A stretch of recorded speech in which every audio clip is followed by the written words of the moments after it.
Good evening, everyone. Welcome to Beyond Saving, your retirement mindset for a vibrant life after work. I am delighted to have you here. Thank you so much for spending your evening getting a little bit of wisdom from us. I have tried to think of everything, but there'll still be some questions, but don't worry, we got you on this. Have you heard about the silver tsunami?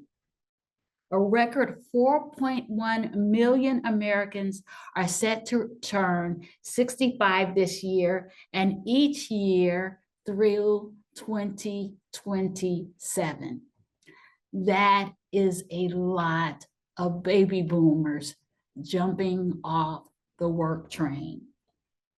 So a lot of people find that 74% of pre-retirees make financial plans for retirement, but only 35% prepare emotionally. So we're going to talk a little bit about preparing for both. Although we're focusing on mindset, we're going to bring a lot of other questions into this webinar.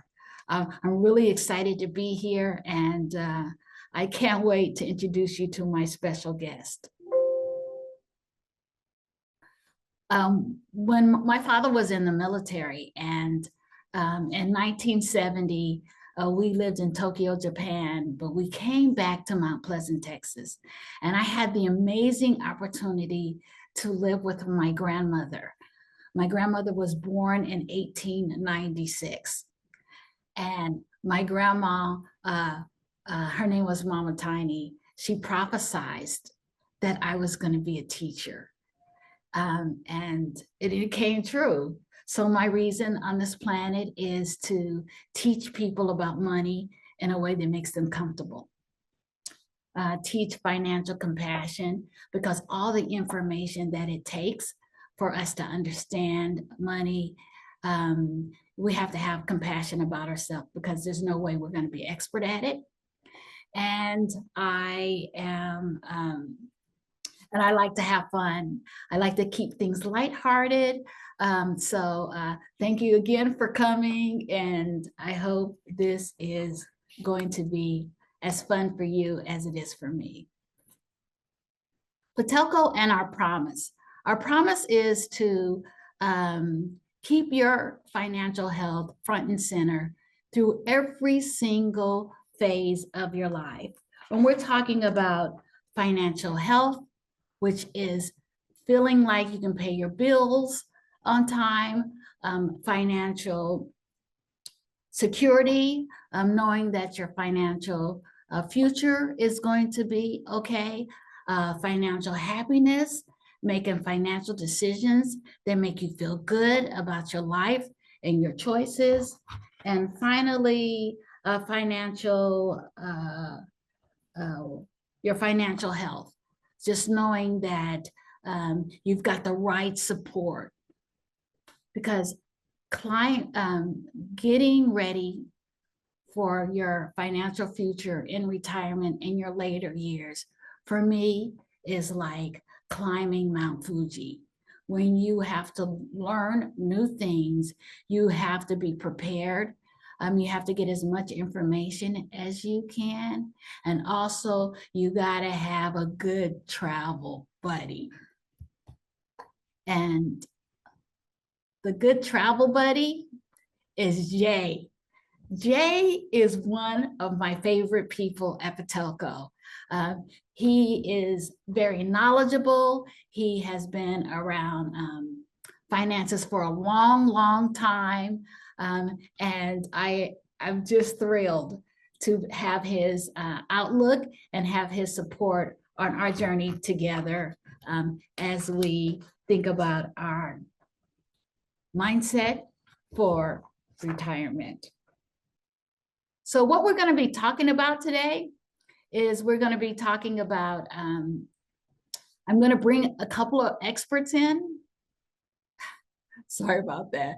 I'm going to bring a couple of experts in that talk about retirement mindset. I'm going to talk about a couple of books, and then I'm actually going to talk about mindset. Then I'm going to talk about some retirement considerations, and then we're going to bring Jay in on the conversation. Okay, let's go the right way this time. Oh.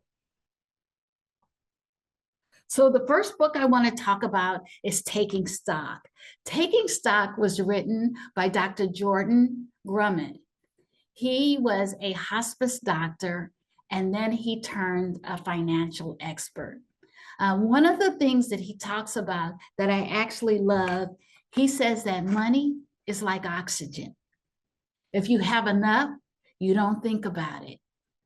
If you don't have enough, you can't think about anything else. If you have too much of it, it can damage you. He thinks you should base your life decisions on what you value and what brings you joy. He says that change is not for the living. Change is for the living, not for the dying. He talks about the power of reconciliation, the courage to fail, living in the moment, and the difference between investment and speculation. And he emphasizes doing what you want while you're healthy and capable, and making the money the backseat. The other expert we're going to bring in today, let's see if I can make my finger go the right way, is Bill Perkins, and his book is Die with Zero. One of the things he says is that you should make a line and chart the rest of your life in 5-year increments. So if you're 50, you will go from 50 to 55, 55 to 60, and 65 to 70, and choose the type of experiences that you want to have in the younger part of your retirement.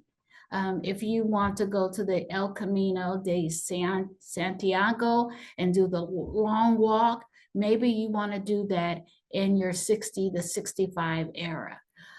He talks about maximizing positive experience, and he also talks about giving away your money while you're alive. He talks about supporting your children when they need the money in their younger years, then waiting to give it away later. And his idea is to die with zero. You use your life energy to earn money. So he says you would be wasting that life energy if you left it to someone else, that you should do all the financial goals and do all the traveling, especially in the younger part of your retirement. If you have an opportunity, think about getting these 2 books. They are amazing resources, and they allow you to shift your mindset from scarcity to abundance, and from challenge to opportunity.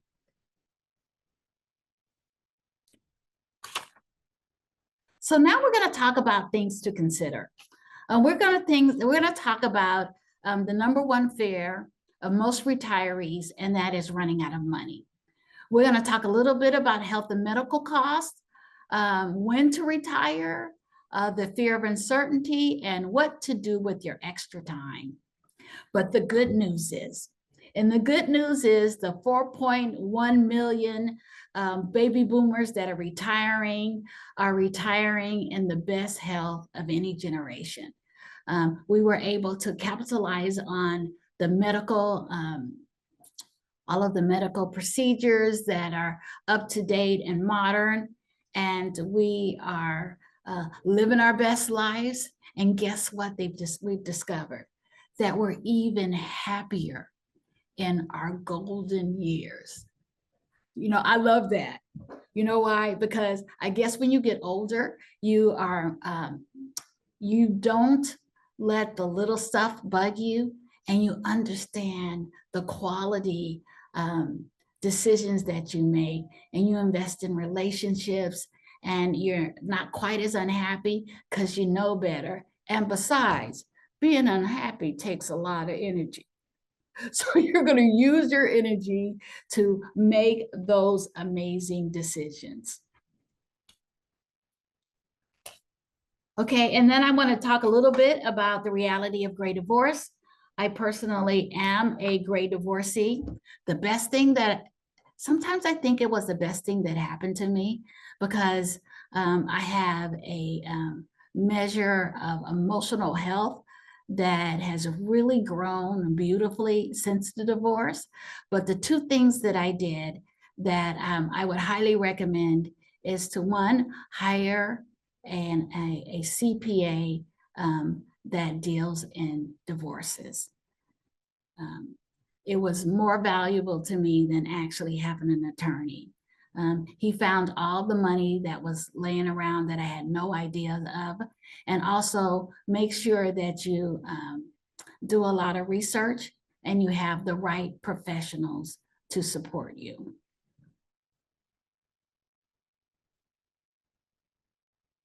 And the challenges. I want to talk a little bit about the challenges. And my biggest challenges is when is the right time? I actually love my job right now, but I really would love to be an international bag lady. Yeah, I want to have just a passport. I want to travel all over the world, very light. I don't want a bunch of baggages. And old lady Dangerfield, who I affectionately call my future self, has a lot of goals and aspirations. But how to get there, I'm going to definitely need some support. And I also wanted to talk about precarity. Precarity is understanding that although we can do all the exercise, we can eat all the right foods, we're still not really in control of our ultimate destiny. Although having those types of behaviors improves the quality of our life, but precarity is dependent upon chance circumstances, unknown conditions, and uncertain developments. And this is addressing the fear of uncertainty. So to deal with uncertainty and change, acknowledging your feelings and accepting the reality of situations, focusing your energy and control on what you can, recognizing what's working and keep your perspective and keep your balance. Set achievable goals, be mindful, and challenge negative thoughts. And the goalpost keeps moving. There's something that's called high retirement anxiety. It continues among Americans. When asked, the nation faced a retirement crisis, 79% of Americans agree there is indeed a retirement crisis, up from 67% in 2020. More than half of Americans are concerned that they cannot achieve financial security in retirement. When it comes to inflation, 73% of them says that recent inflation had caused them more concerns about retirement. So we're going to be able to address that. And we want to talk about mindset. Mindset is an established set of attitudes concerning values, philosophies, and outlook. It's a particular way of thinking that shapes how we interpret and respond to the world around us. It's the lens of how we look at things. And Carol Dweck talked about having a growth mindset versus a fixed mindset. And having a growth mindset does a lot of positive things for you. It promotes resilience. It's an opening to learning. You are able to embrace challenges. And most of all, you become more adaptable. I was talking to a friend the other day, and he kept talking and focusing about the limitations of being the age that we are. But I told him that I actually am happier now than I've ever been. And I actually look forward to to the challenges that I have as I grow older, because I'm as young as I'll ever be right at this moment, right? So I want to have a positive mindset as I challenge myself through this world. And then is downsize or moving. Did you want to downsize or move? Renting actually gives you more flexibility and adaptability. But if you want to downsize, there are a lot of advantages. You lower your utility bills, you reduce time and maintenance on upkeep. I'm a California resident, and they just, AAA just canceled my homeowner's insurance. So now I have to find more homeowner's insurance, and it's very expensive right now. You have more money to enjoy in a later life. It reduces your property taxes, and it liberates you because you're not carrying a lot of stuff with you. So I love the idea of downsizing because I don't know about you, but I have a dream. I have a dream of living on an island for months and months. And I can't live on an island and stay in my house at the same time, but I'm working on it. So there are pros and cons of staying in your home or moving, but just look at that and focus on what is going to make you happy. And this, I had to bring some good news into this. After 60, embrace some extra pounds, because it gives you a nice cushion when you sit down. If you become ill, it will help sustain your health. So I got a really big kick out of this one because I had to bring some positive energy into this, and not having to watch every single thing that I eat made me happy, and I hope it makes you happy too. And also having hobbies. Having hobbies allows your, if you stay intellectually stimulated. A study in 2017 said that people 70 years and older found that the risk of cognitive impairments decreased 30% with computer use, 28% with craft activities, 23% with social activities, and 22% with playing games. So make sure that you have a great hobby that you that will uplift your life. And another study showed, and this is great for your mindset, retirees don't miss working, they miss the people. I have been tested. I am extroverted, more than 98% of the population. So I know I'm going to be stocking some coworkers. So make sure that if you are considering retiring, that you make sure that you get that Rolodex. They don't have Rolodex anymore. You get your telephone and you make sure that you are socially active, because it's even more important than your cholesterol and exercises, according to the Harvard study of aging. So make sure that you stay socially connected. Some of the things that I cannot understand. I just cannot understand why you have to divorce your hearing, your dental, your long-term care, and your routine foot care when you go on Medicare. It's absolutely mind-boggling. So make sure that you're proactive and that you have extra savings for Medicare, because they are not going to be covered by Medicare. I got a rogue finger here. It doesn't know how to go front to back. And now, without further ado, I would like to introduce Jay Long. How you doing, Jay? I'm doing great. I appreciate you having me on, and I want to thank everybody, all the members and non-members.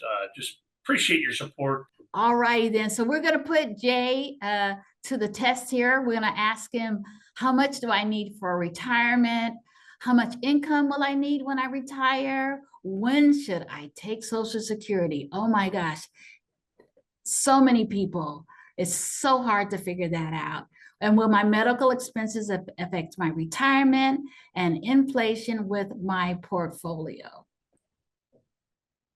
Okay, so how much money should I have saved, Jay? And how much income do you think I'm going to need when I think about time freedom? All right. Well, of course, you start off with the not the most difficult question, but maybe the most varied question amongst people, your past history, your whether you're married and children, or if you're helping anybody, maybe you're helping your parents. So this question could be a lot, it could be a little, and where you live. And Veronica, you brought it up just a few minutes ago. AAA also canceled my insurance, and I'm looking. So we're in the same boat there for sure. But let's get to the question. The amount of money you should save is normally about, I like to think, 2 or 3 times at age, and a good way to look at it is at age 40, you should have about 2 times as much as your monthly, your annual salary saved up. So if you and your wife work, if it's just you, let's just say you make 50 grand, then you should have 100 grand saved up by Hmm. age 40. That's a good guide. And by age 50, it should be 5 to 6 times as much. But in the long run, you still need about 80% of whatever you made. So 10 or 12 times what your highest annual pay was saved up is a really good rule. So Hmm. that usually comes in, everybody says, oh, I got $1 million. But you can do it for as little as, 2 or 300,000, depending on your history and your work history. So how much income? That would be derived from a lot of things. It could be Social Security, which we'll get to in a minute. It could be pensions. Now, pensions have kind of gone away. This generation, our children's generation, they don't really have pensions. Now, our mom and dad generation, our aunts and uncles, a lot of pensions. But the pension has kind of moved on and moved out. So that's where 401ks come in, 403bs, 457s. They're all relatively the same. The only thing difference is it's pre-tax money that's being built up and saved for the future, and that's important. Well, what about those of us who started late? Do you have any suggestions or recommendations for us? Yeah, no, that's a lot of people have started late. Whether it's a job, whether it's, you mentioned divorce, and you're kind of like kicking it over, starting over again, or finally you were a stay-at-home mom or a parent, and you finally get to work and you start saving. And now the kids are out and they're doing fine. So you can say the only way to do this is to start. Now you said, hey, we started late in life, but you got to start. You know, like you'd mentioned earlier, you're not going to be any younger than any time moment in life except right now. That's number one. And number two, the best time to plant a tree is today. You don't next week, or next year, or 5 years from now, don't do you any good. Today's the day to start. And there's only two things you can do with your money. And that's this. That's SOS. Save or spend. Those are the two things you can do with your money. So save or I've never spend. seen that before. Yeah, That's cute. then I do this. And then we do this. And now we got save or spend with the dollar sign. I know that I threw that in there. Veronica was not ready for that. But my point is this: that it's so simple that the strategy you should always just think of your buckets of money is, hey, am I saving this now for my bills? Am I saving it for my future? Am I saving it for healthcare? Am I saving it for a legacy? Am I saving it for charity? So when you get on the spend side, just ask yourself, hey, do I really need to spend that? Okay, I got to eat. I got to get the insurance, even though AAA is, sending me under the river here. But those things you just got to do. It's the in between. Hey, did I really need to do that? Do I really need a new car every 2 years? Do I need to make that trip and travel now? So I do, traveling Jay. when you get older, as you mentioned, 50s and 60s, and the clients I have in my practice, and some of them may be watching today, I'm big on it's not my money, it's your money. And I want it to do what you want it to do in the future. That's all I'm here for. I'm just here to provide solutions that make your money do what you want it to do. It's not up to me. It's not up to any advisor. It's not up to any bank person or credit union person. It's up to you. You just need a guide. You need somebody who can put the puzzle together and make sense. So Right on. starting late shouldn't be an excuse, but you do got to start. I have a lot of friends who want to take their Social Security at 62. I know that that some people have to. I am trying to defer mine because I think I'm going to live to my mid 80s to low 90s. But what do you say about when is it time to take Social Security, Jay? As a single person, tell me that, and as a married person. Well, let's start with the single person because there's not as many variables, right? Single person really is based on a couple of things. Are you still working? And if you are, I don't think I would take Social Security. But if you're only working and it's kind of a fun job and it's not the, hey, I'm going to get rich every year kind of job, then maybe you do take Social Security because it does help supplement and let you enjoy things and not have to skip by until 65 or 67 or whatever year it might be. It all changes, in 1952 to 60, there's a little bit of change. Everybody has a 2-month window difference. And then you get to age 67, or pardon me, age born in 1960, and the age is 67. So I was born in 1960. So I'm going to start my Social Security at age 67, and that'll be full retirement age. But let's get back to the question. A single person, you know what? If it's going to be a burden in these prime years of your life to not take it, and it can help you in any way, emotionally, health wise, physically, or emotionally, then you should take it. Don't let years go by, looking backwards. Look forward. Always look forward. And it can be done. Like I said, it used to be you could turn it on and off, and you can't do that anymore. So, but that's the one thing. The bigger point is, am I working? Is there another income involved? So if you're married, there's a lot more things because the spouse of with Social Security can get as much as 50% of that person, should there be a divorce, like you mentioned, or if somebody were to pass, the other person gets the full amount of whoever had the highest. So that can make a big difference if there's an age difference or a health difference. And maybe we don't know when we're going to die, but like Veronica said, she's thinking 88, 92, something in that range. Hey, that's a long time, and you should wait because the dollar amount gets more and more percentage wise. So if you take it at 62, you only get 75% of the payout. At full retirement age, you get 100%. And it's 6.25% each year you wait. And if it's 67 to 70, they give you 8% more every year.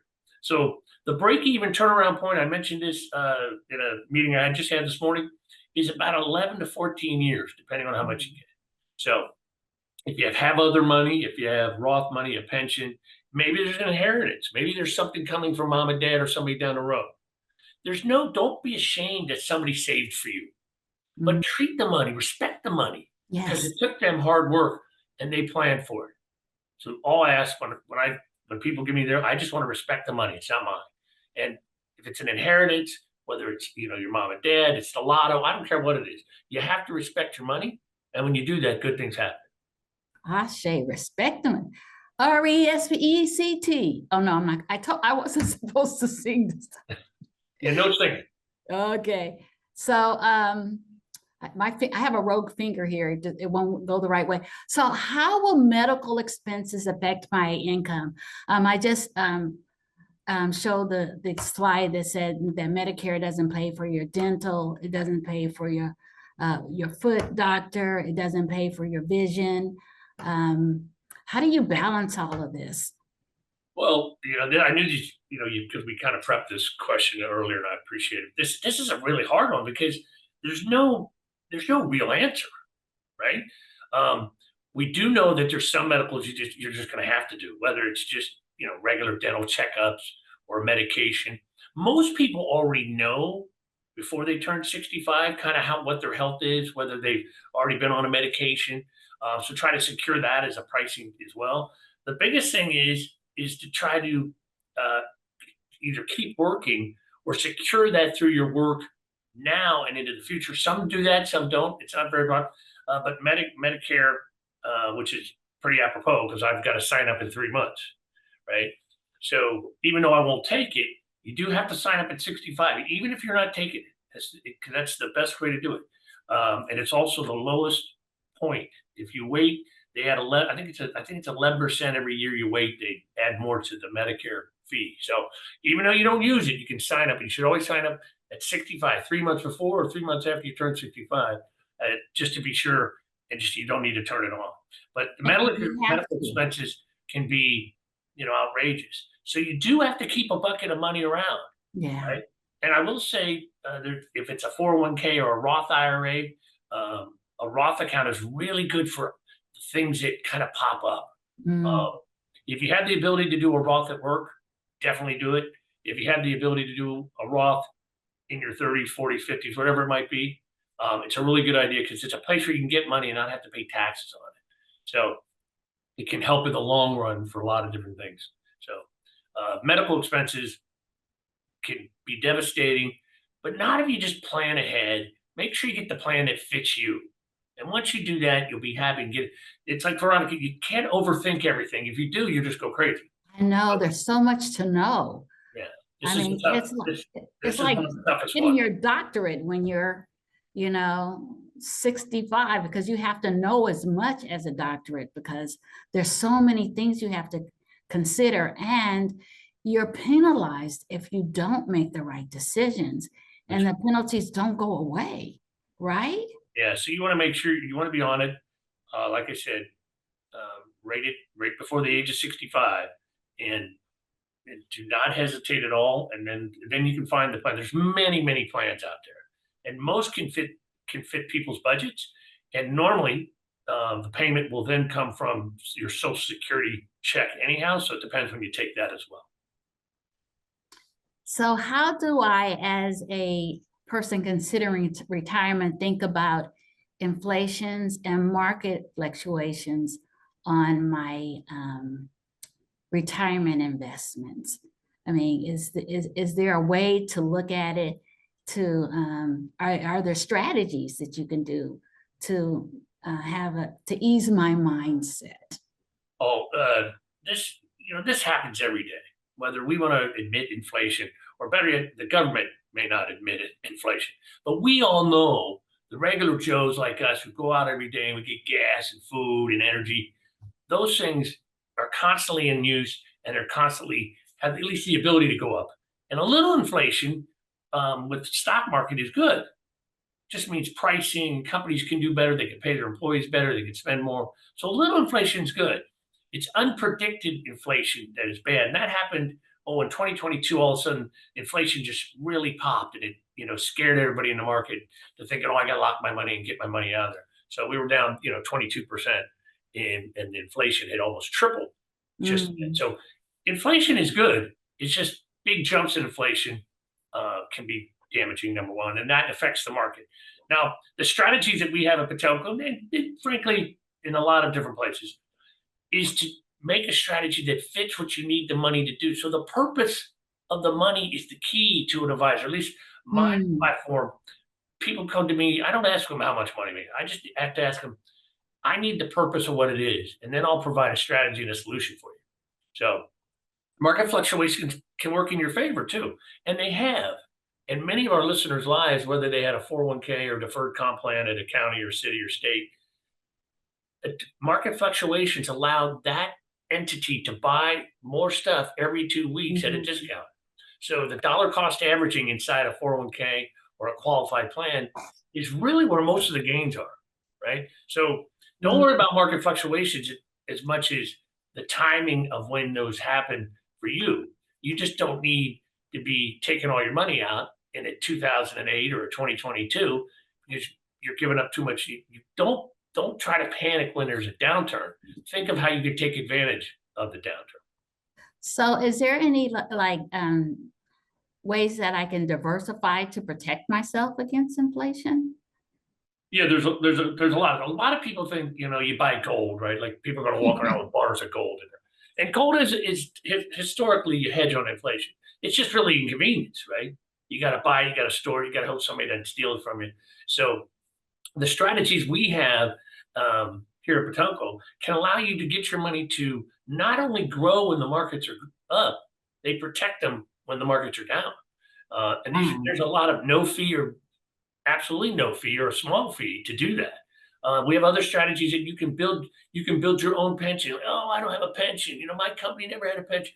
You can build your own pension, and you can build it better, more effectively, and very cost effectively.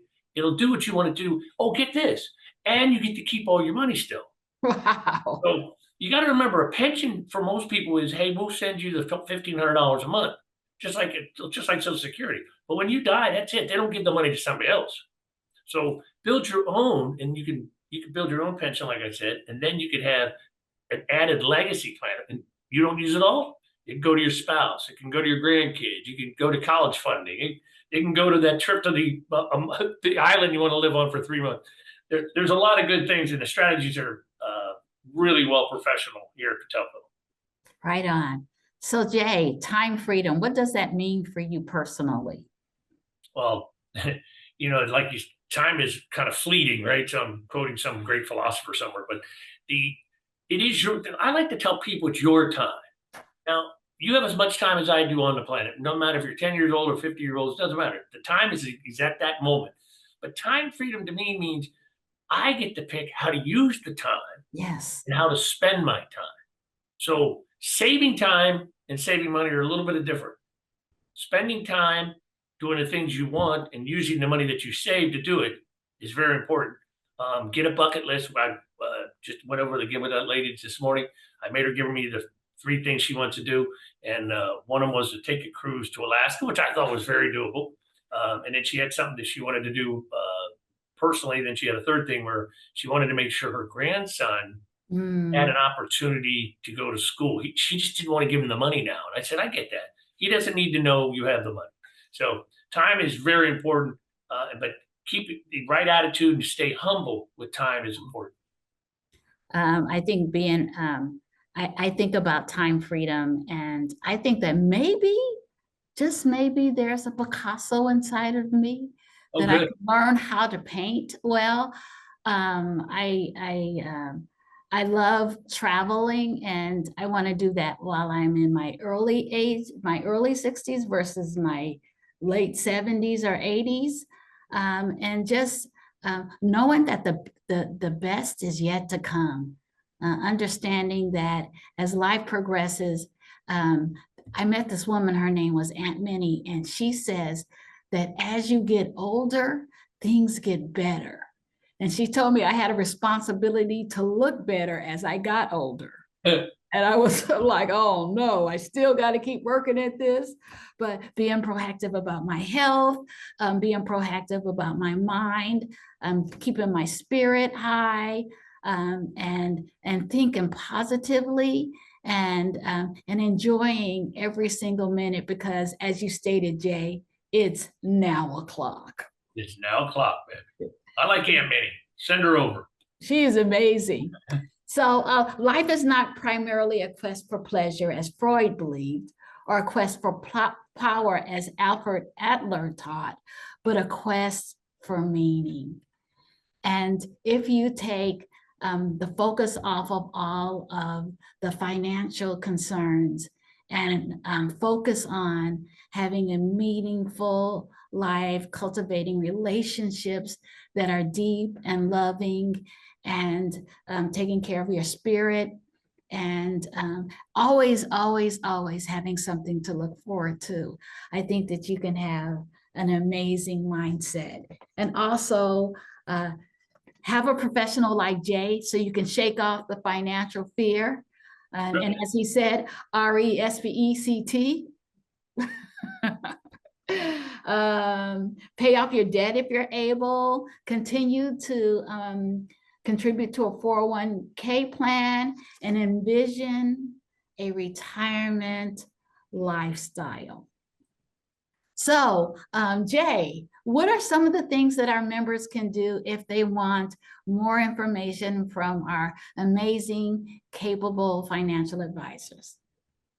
Yes, Veronica. The things you list there are obviously kind of the standard things we do. But I think you know what? I think the bigger point is we listen, right? All we need to do is listen. And when we listen, we can pick where the needs are.